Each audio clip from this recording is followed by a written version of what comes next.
Sveiki, tai šį kartą video ne apie statistinę analizę, bet irgi nemažiau aktualią temą apie citavimo programėlę.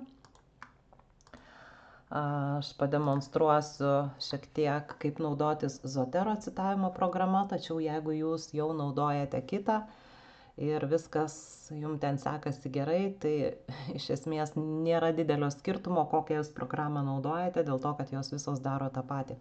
LSU išperka ProQuestą, tačiau jūs esat pririšti prie institucijos paskyros ir pabaigę studijas arba pakeitę instituciją, kurioje studijuojat, jau neprieinat prie senos paskyros, kas vėlgi nėra patogu.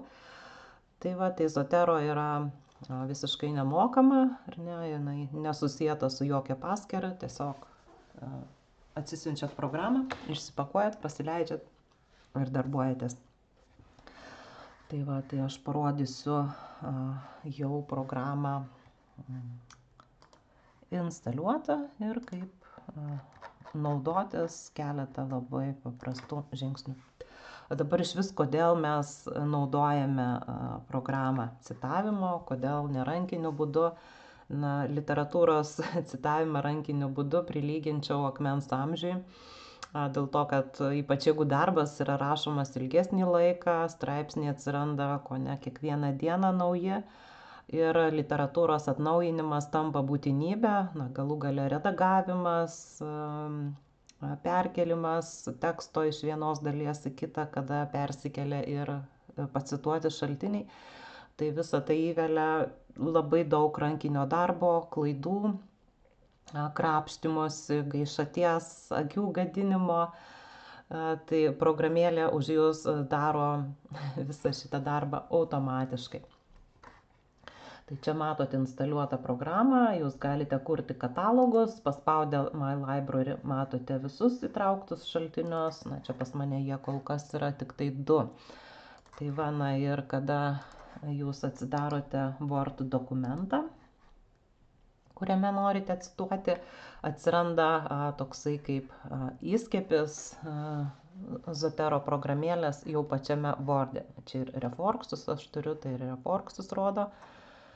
Tai paspaudus Zotero ir paspaudus, tarkim, įtraukti citatą, iš karto jums įmeta laukelį, kuriame rašysite fragmentą arba pavadinimo straipsnio arba autoriaus pavardės fragmentą, ką jums yra patogiau.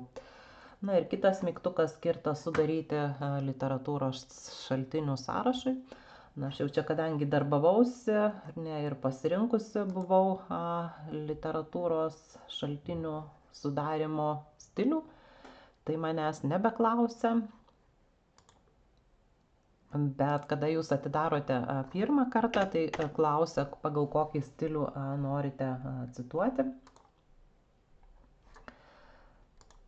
Taip, tai jūs pasirenka. Tai dažniausiai naudojame arba APA 7 stilių, arba naudojame kai kada tą sveikatos moksluose labai mėgstamą stilių Vancouverio ar panašų, kada cituojama numerėliais ir sunumeruojamas literatūros sąrašas, šaltinius įtraukiant pagal citavimo eiliškumą. Tuo tarpu APA stilius šaltinius pateikia pagal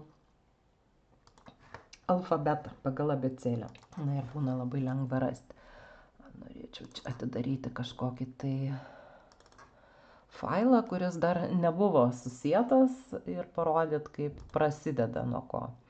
Taip, jeigu aš prašau įtraukti citatą, tai pradžioj lentelė pasirodo, kur jūs pasirenkate norimą citavimo stilių ir jį naudojate. Taip pat citavimo stilių galima ir pakeisti. Pavyzdžiui, jeigu atmetė vienas žurnalas jūsų publikaciją, jūs norite sudaryti literatūros sąrašą pagal naują stilių, tai irgi jį galite pasikeisti.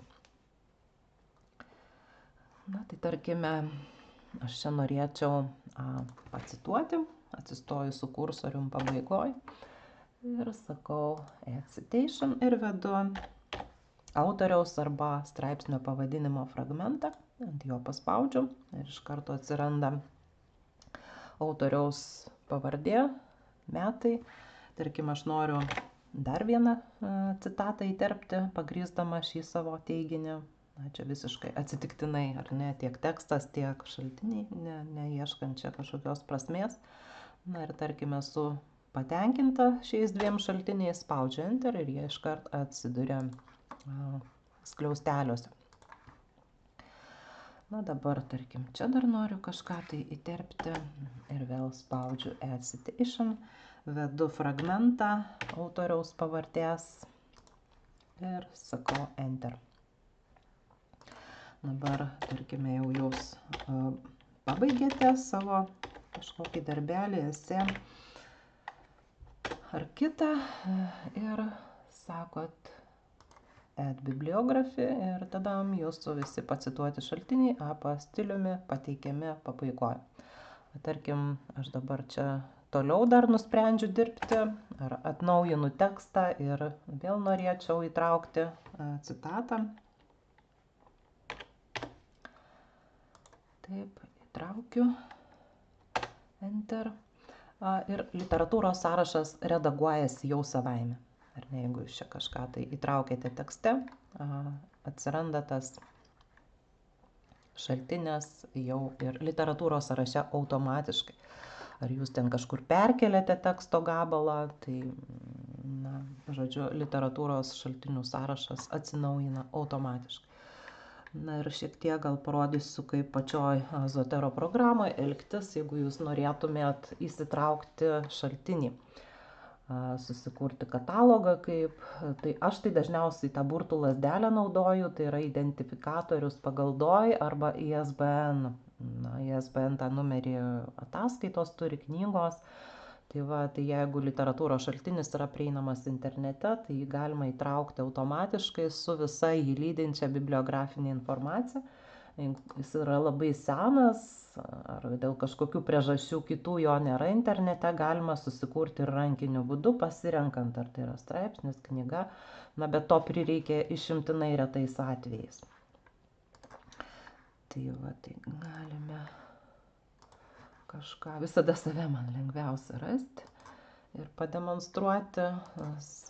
Paprastai tas DOI adresas būna pradžioj, kai kada būna tik tai PDF formate, toj HTML versijoje internetiniai nebūna, bet čia priklausomai nuo žurnalo, bet dažniausiai būna jisai pradžioj ir jo ten kažkur nereikia labai sudėtingai ieškoti.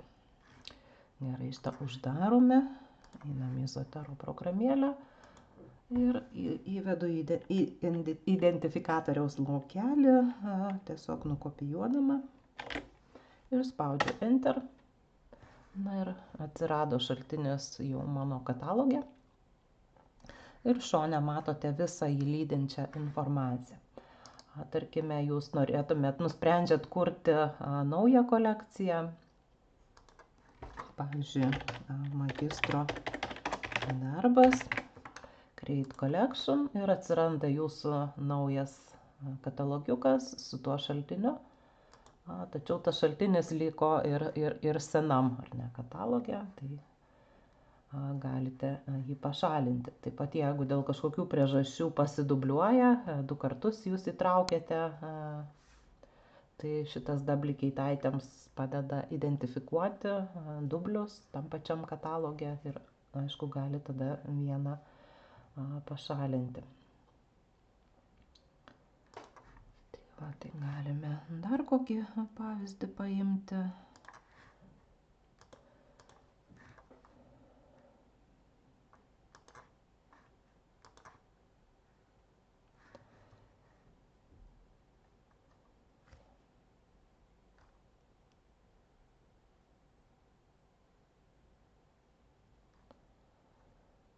Va, žiūriu, kad ir nematau aš šito DOI adreso, arba tikrai nematau, arba pradžioj pagal šito žurnalo, ar ne, mindfulness stilių jo tiesiog nėra, tai tada atsisiunčiam jau full tekstą. Va, ir paprastai jisai būna viršui ir galima jį kopijuoti.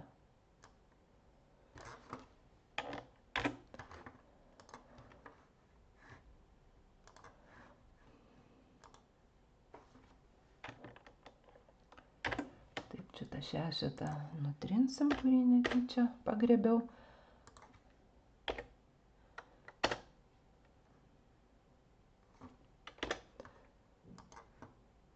Taip, ir štai atsirado vėl ir antras šaltinis kataloge. Na ir dabar, jeigu grįžti į tą tekstuką, kur pradėjau rodyti, tarkim, čia norime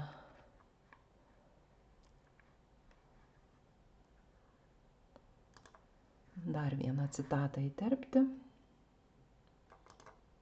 Iš, tarkim, tų, kurios yra naujai įtrauktos.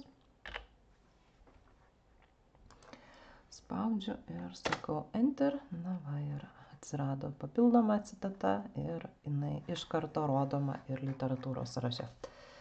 Tai sėkmės, naudokit, cituokit gausiai, nebijokit atnaujinti literatūros sąrašą ir sutaupykit daug laiko.